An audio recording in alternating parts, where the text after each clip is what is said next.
Hello सबैजनालाई नमस्ते सेवारो good morning welcome to my mini blog. आज चाहिँ म के पढ्छु भने आज शनिबारको दिन, छोरोको छुट्टी, सबैको छुट्टी। अनि हामी चाहिँ बिहान चियाबाट गुड मर्निङ भइरहेछ हामी आमा छोरोको तर्फबाट। अनि हामी चाहिँ चिया खाएर बिहान खाना खाएर रेस्ट गऱ्यौँ। अनि साथीलाई मैले फोन गरेर आऊ न आज छुट्टी छ बाबुहरूको नि भेटौँ न भनेर नि मेरो साथी सोना आइछिन्। अनि हामी गफ गऱ्यौँ एकछिन, चिया खायौँ। अनि त्यसपछि 3 बजेतिर यहाँ हाम्रो घर निराबाट पार्क छ, त्यहाँ पार्कमा घुम्न जाँदैछौँ केटाकेटी लिएर।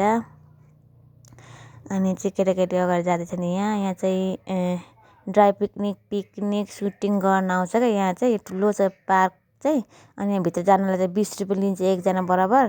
तर हामी चाहिँ बिना टिकट लिने ठाउँबाट छिर्यौँ। अनि त्यहाँभित्र गएर टिकटक बनायौँ। अनि एउटा पुतली चाहिँ टिकटक बनाउँदैछिन्, म चाहिँ यसो भिडियो क्याप्चर गर्दैछु। त्यसपछि केटाकेटीहरू पनि आफ्नै सुरले खेलिरहेको छन्। अनि हामी पनि यसो टिकटक भिडियो बनाएर रमिता गरेर घर फर्क्यौँ। Thank you for watching guys.